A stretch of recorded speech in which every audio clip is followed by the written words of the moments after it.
Welcome to Ned Smythe's studio in Shelter Island, New York. A BOMBLive conversation with Ned Smythe and fellow sculptor Keith Sonnier. He's going somewhere. He does not want to be left. Ned Smythe's early art made use of architectural elements. This led him to make sculptures and murals for public spaces. For the past 20 years, he has become most widely known for his large-scale public art commissions. Recently, Smythe has returned to making studio objects, objects that have their source in the natural world. Keith Sonnier's studio practice, his neon sculptures in particular, have influenced his large-scale public art projects. But it was his travels to India, where art has an innate role in society at large, in life itself, that instigated these works. The two first met over 35 years ago.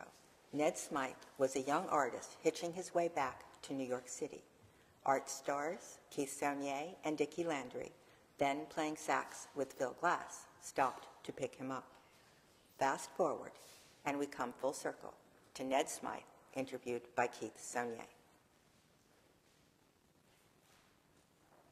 I think we were at an intersection or something. Yeah, when we ran it was like 9W. I mean, who, right. From my point of view, someone from New York right. is out on 9W in New Jersey.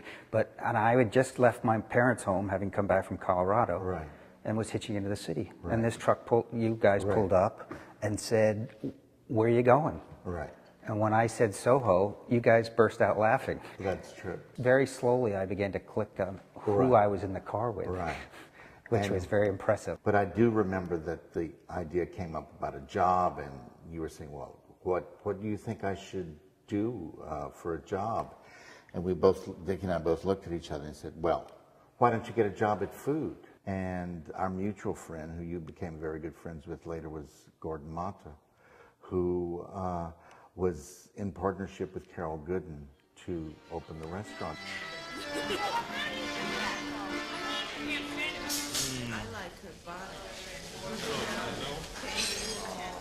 What y'all doing? By that spring, you know, all of a sudden I was part of this maybe 40 people right. Community, and that was kind of my art school. Right, and then of course there was 112 Green Street. It became an arena for especially the artists who were associated directly with Food to begin to show. And then after Food, working with Gordon, doing splitting and all right. those other cuttings. But 112 was also my art school in a way, because something so great about that time, because it wasn't so commercial, there were so many people just making work, that we all worked together. Yes. And so I would help, collaborative effort. I would help Gordon yeah. make pieces, or I would help Richard Nonis install, right. or Gene Heisty right. install. George Trackus was there. Right. He really kind of impressed me at the time yeah. as well. But it was a great learning process, and it's interesting, jumping, and I'll go there before we even get there, to public art. Mm-hmm. The idea of working with other people yes. was so kind of innate in that period right. of time that, and what's interesting is, as when other galleries began to happen, and when Holly Solomon opened a gallery, and all of a sudden there was this kind of amazing flowering of galleries there, right. and people who had been showing at 112 went here or here or here, right. That kind of connectiveness changed. Right. And it was more competitive. You were right. with this gallery that showed new image, right. or with decoration, or minimal, right. and all of a sudden people took sides. But in the beginning, it was an amazing open right. period of people working. Also, with working with Gordon, he at one point was supposed to have a show there, and I was doing these kind of architectural right. 2x4 pieces, and because he was so interested in architecture, right. or cutting out yeah. architecture, the fact that I was doing architecture, he said, "Oh, well, why don't you show right. on my spot?" Which again was very much about who Gordon is, because he right. was so giving, but also very much about that time, yes. where people were really kind of supportive and helping, right. and it wasn't a competitive thing yeah. so much as, oh, let's put this into the talk, right. let's put this into the dialogue. What were these architectural elements? Because there was this architectural group associated with 112. How did you come to these this interest in these architectural facadal elements and architectural structure, how did those first early cast pieces begin? It's funny because it took me a long time to really even know why I did it. I know there's a big unconscious period, and then all of a sudden Right. But you know, there's a number of things. Big one, growing up with a father who's an art historian, Renaissance art historian, living in Europe for 2 years, coming back, living in Europe for 2 years, coming back. Right. So from age, before I was even 1, all the way up through, we would go for a year and a half or 2. So the kind of urban European Italian landscape was something that was the norm for me. Yeah.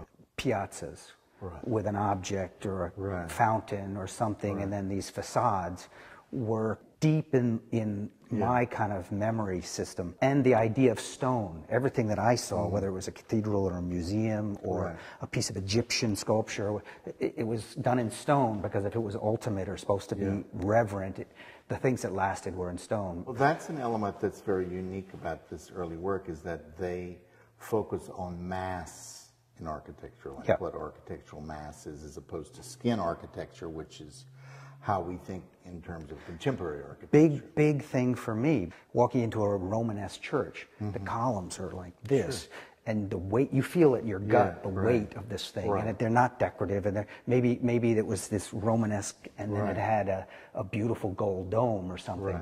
But the idea of real and weight was a big thing for me. So that's one thing. I worked in college summers in the Virgin Islands, construction.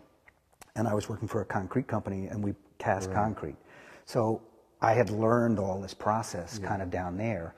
I then went out after graduating and worked in Aspen with some Yale architects building houses.